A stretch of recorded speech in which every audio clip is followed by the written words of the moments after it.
Olá, estamos de volta com o nosso Drops do Céu, gotas de luz sobre sua vida.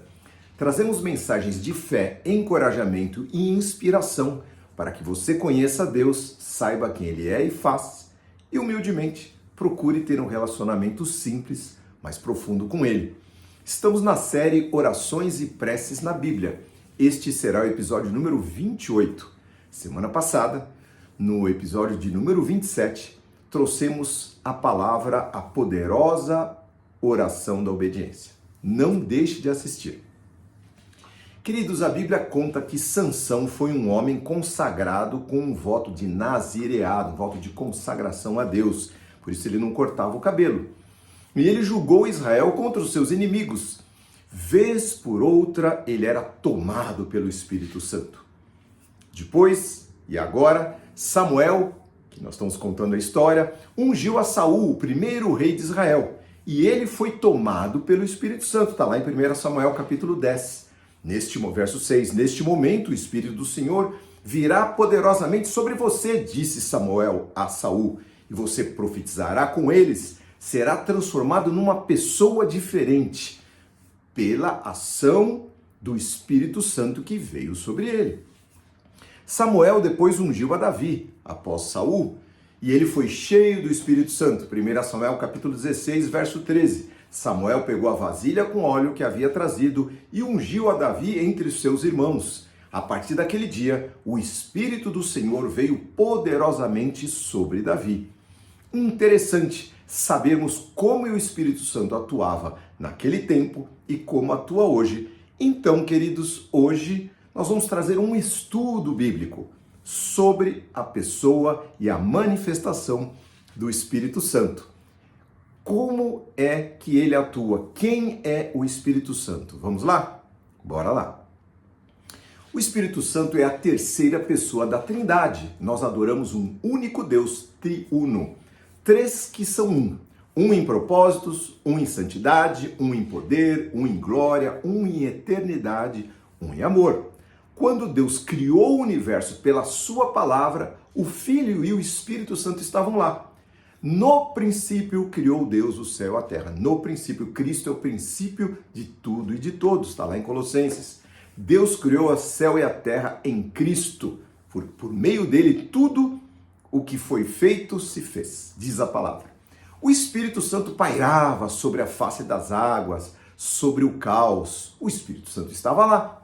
Depois da queda, lá do Jardim do Éden, no Velho Testamento ou Velha Aliança, Deus enviava seu Espírito apenas sobre algumas pessoas, em algumas ocasiões e com propósitos específicos. É isso que você lê no Velho Testamento.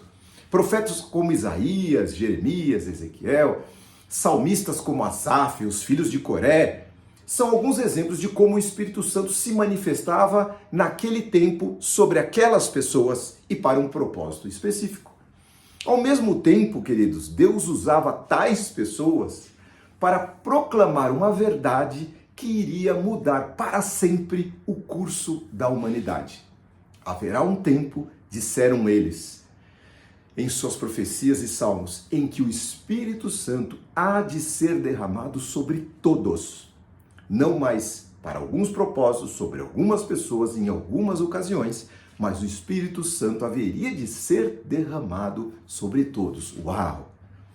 Não serão mais alguns escolhidos, todos poderão receber aquele mesmo Espírito Santo que esteve desde a criação se manifestando, nas mãos de Deus, do Filho e ali com o Espírito Santo. E o texto clássico é o de Joel, capítulo 2, verso 28, o que diz lá: e há de ser que derramarei o meu Espírito sobre toda a carne, diz o Senhor Deus. Seus filhos e suas filhas profetizarão, e os velhos terão sonhos, e os jovens terão visões. Naqueles dias derramarei o meu Espírito até mesmo sobre servos e servas. E o que ele estava querendo dizer, queridos?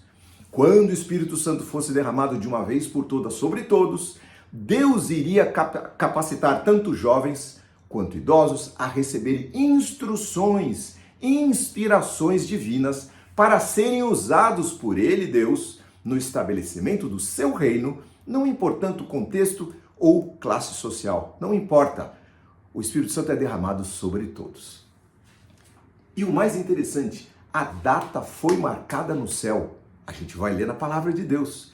Isso aconteceria, segundo a palavra de Deus, após a ressurreição de Cristo. Portanto, para que o Espírito Santo pudesse ser derramado, haveria de primeiro vir a segunda pessoa da Trindade, o Filho. E isso aconteceu. Primeiro, o Filho foi enviado pelo Pai.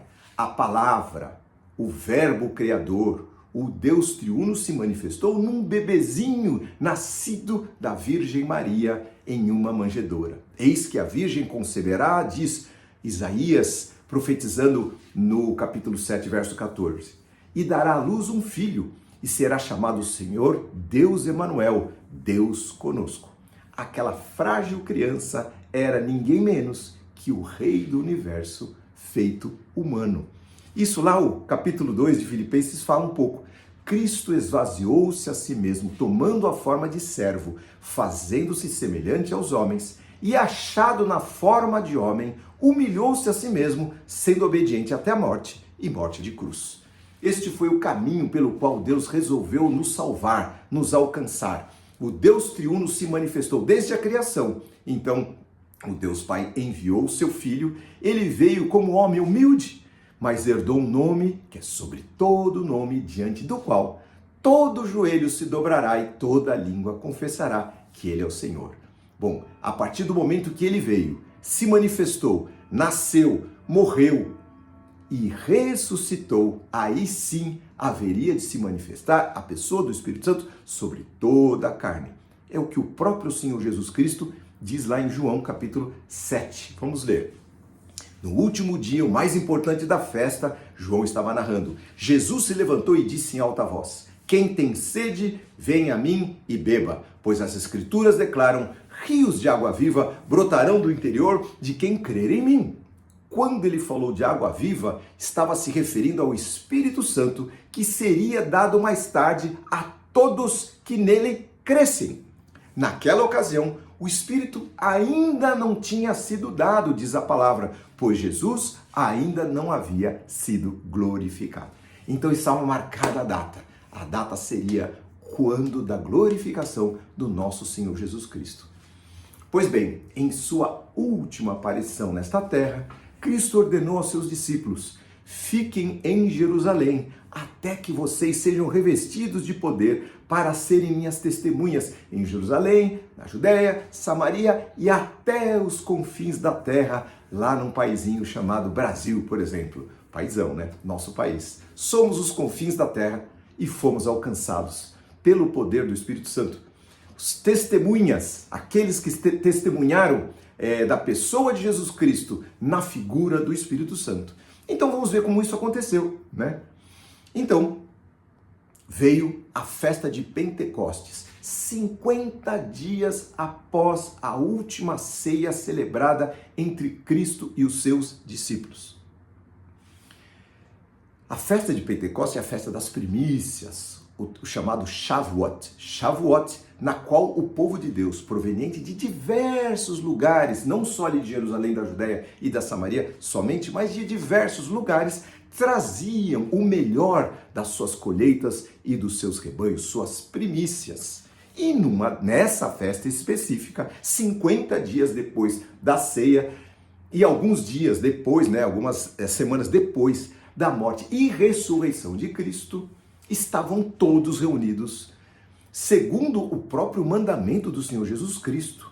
Mais de 120 discípulos, diz a palavra lá no livro de Atos, e de repente eles foram visitados pelo Espírito Santo. Não só um ou outro, mas todos ali, todos os discípulos foram visitados pelo mesmo Espírito que se apoderava de Saul e de Sansão, ou que inspirava Davi e Asaf. E com eles, Deus se manifestou de uma maneira diferente, que está lá descrita em Atos capítulo 2. Vamos ler, a partir do verso 1. No dia de Pentecostes, todos estavam reunidos num só lugar. De repente veio do céu um som como de um poderoso vendaval e encheu a casa onde estavam sentados. Então surgiu algo semelhante a chamas ou línguas de fogo que pousaram sobre cada um deles. todos ficaram cheios do Espírito Santo e começaram a falar em outras línguas conforme o Espírito os habilitava. Naquela época, judeus devotos de todas as nações viviam em Jerusalém e vinham a Jerusalém. Naquela época, quando ouviram o som das vozes, vieram correndo e ficaram espantados, pois cada um deles ouvia em seu próprio idioma as línguas que foram distribuídas nos idiomas daqueles que estavam lá. Muito admirados diziam: como isso é possível? Estes homens são todos galileus. O que ele quis dizer? Iletrados, né? Então, como que eles podem falar nas nossas línguas? Porque falar em línguas estrangeiras era algo diferente e requeria instrução. E, no entanto, continuaram eles, cada um de nós os ouve falar em nosso próprio idioma. Quais idiomas? Estão aqui, disseram eles, partos, medos, elamitas, habitantes da Mesopotâmia, da Judéia, da Capadócia, do Ponto, da província da Ásia, da Frígia, da Panfilha, do Egito, de regiões da Líbia próximas a Cirene, visitantes de Roma, tanto judeus como convertidos ao judaísmo, cretenses e árabes, e todos nós ouvimos essas pessoas falarem em nossa própria língua sobre as coisas maravilhosas que Deus fez. Admirados e perplexos, perguntavam uns aos outros: o que significa isso? E alguns outros, sempre tem, zombavam dizendo: esses caras só podem estar bêbados. Mas, queridos, vamos pensar que estratégia magnífica a estratégia do Criador, do Senhor de tudo. Pessoas que vieram de longe para a festa das primícias, ouviram testemunhos naquele momento, nas suas próprias línguas, falando das maravilhas de Deus, e voltaram para suas cidades e regiões, espalhando as boas novas do reino. Ali estava a primeira grande diáspora, a grande dispersão do evangelho, feita pelo próprio Espírito Santo, que foi derramado sobre toda a carne. Que coisa linda! Bom, mas e daí? Como é que isso continua? Quando isso aconteceu, Pedro pegou a palavra e disse, ele foi explicar. Ouçam com atenção, capítulo 2, a partir do verso 14. Todos vocês, eu vou ler alguns textos, que o texto é longo. Todos vocês, povo da Judéia, habitantes de Jerusalém, escutem o que eu lhes digo. Essas pessoas não estão bêbadas, como alguns de vocês estão pensando, pois são apenas 9 horas da manhã. Pelo contrário, o que vocês estão vendo foi predito há tempos pelo profeta Joel, nós acabamos de ler. Nos últimos dias, disse Deus, derramarei meu espírito sobre todo tipo de pessoa. Seus filhos e suas filhas profetizarão, os jovens terão visões, os velhos terão sonhos. Naqueles dias derramarei o meu espírito até mesmo sobre servos e servas. E aí ele continua falando sobre o texto de Joel, que o sol se escurecerá antes que chegue o grande e glorioso dia do Senhor. Mas todo aquele que invocar o nome do Senhor será salvo, diz ele nesse texto. Povo de Israel, escute. Deus aprovou publicamente Jesus, o Nazareno, ao realizar milagres, maravilhas e sinais por meio dele, como vocês bem sabem. Ele foi entregue conforme o plano pré-estabelecido por Deus e seu conhecimento prévio daquilo que aconteceria, nada aconteceu por acaso. Com a ajuda de gentios que desconheciam a lei, vocês o pregaram na cruz e o mataram. Mas Deus o ressuscitou, libertando-o dos horrores da morte, pois ela, a morte, não pôde mantê-lo sob seu domínio. Claro, porque o Senhor Jesus é o Deus da vida. Foi esse Jesus, continua ele um pouco mais para frente, que Deus ressuscitou. E todos nós somos testemunhas disso. Ele foi exaltado ao lugar de honra à direita de Deus. E conforme havia prometido, o Pai lhe deu o Espírito Santo, que ele derramou sobre todos nós, como vocês estão vendo e ouvindo hoje. Portanto, saibam com certeza, todos em Israel e a todos vocês, que a esse Jesus que vocês crucificaram, Deus fez Senhor e Cristo. Estas palavras comoveram o coração das pessoas. Por quê? Porque o Espírito Santo atuou ali, queridos. O Espírito Santo convenceu, o Espírito Santo converteu. Só quem convence e converte é a pessoa, o Espírito Santo, o próprio Deus, na sua pessoa do Espírito Santo. E diz a palavra, as palavras partiram, comoveram o coração dos que ouviam, e eles perguntaram a Pedro e aos outros apóstolos, irmãos, se é assim, o que devemos fazer? E agora? Pedro respondeu, arrependam-se e cada um deve ser batizado em nome de Jesus Cristo para perdão dos seus pecados. Então receberão essa dádiva do Espírito Santo. Essa promessa, continua ele, é para vocês, para os seus filhos e para todos os que estão longe, isto é, para todos os que forem chamados pelo Senhor, nosso Deus, Jesus Cristo. Sim, para você e para mim, a morada do Espírito Santo, nós somos templo do Espírito Santo, nós recebemos um pedaço da pessoa de Deus na pessoa do Espírito Santo, que vem habitar em nós. O Senhor Jesus Cristo diz que aquele que me ama, nós o amaremos, meu Pai o amará, e nós viremos e faremos nele morada, através da pessoa do Espírito Santo. Pedro então continua a pregar, advertido com insistência, né, o final desse texto, dizendo: salve-se dessa geração corrompida, saiam do meio disso, abram os olhos. Os que creram nas palavras de Pedro e foram batizados naquele dia foram cerca de 3.000 pessoas. O Espírito Santo começou a operar ali, fora aquela diáspora, aquela dispersão, aquelas pessoas indo para todas aquelas regiões e cidades e reinos que nós escrevemos há pouco. Uma estratégia fantástica de Deus para que o reino de Deus começasse a ser pregado. O Senhor Jesus Cristo era um, apesar de ser a segunda pessoa da Trindade, ele era apenas um na Judéia. Através do Espírito, tudo se espalhou e o Espírito Santo acompanhou a cada um daqueles nas suas regiões, nos seus países. Pois bem, queridos, o Espírito de Deus é quem convence corações duros e empedernidos. Nós não conseguimos fazer nada.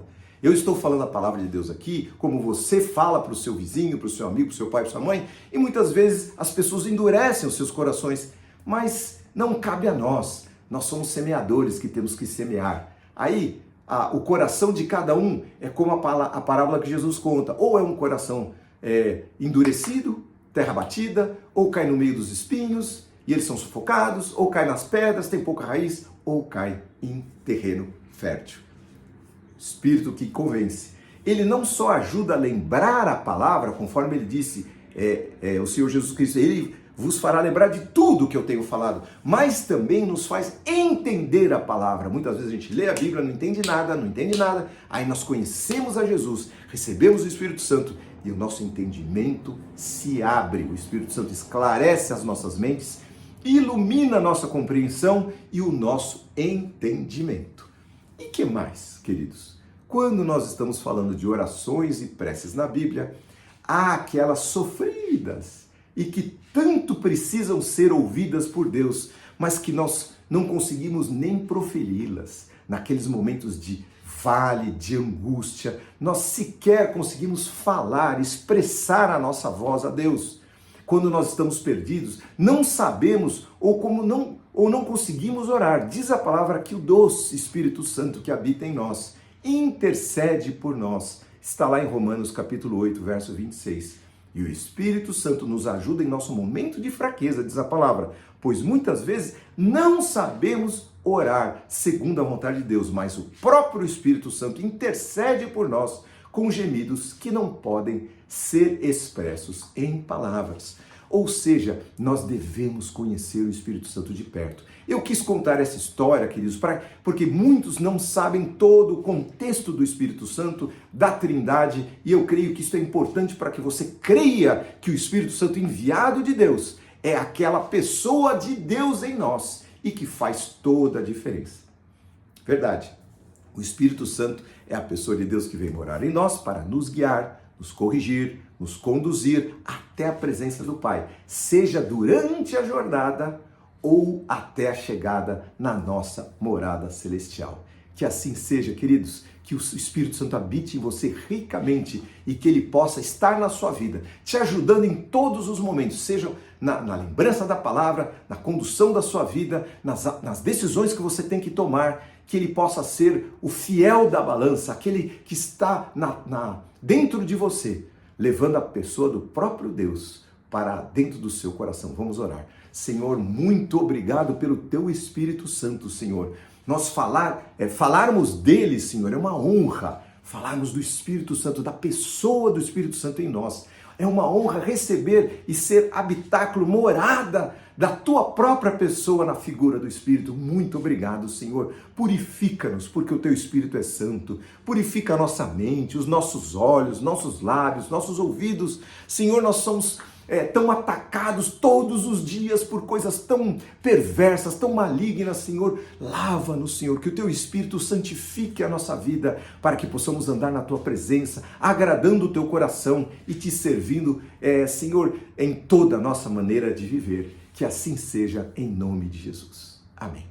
Amém, meu irmão, minha irmã, meu querido, minha querida, essa palavra que o Senhor preparou para nós desta vez e que o Senhor dirija todos os seus caminhos.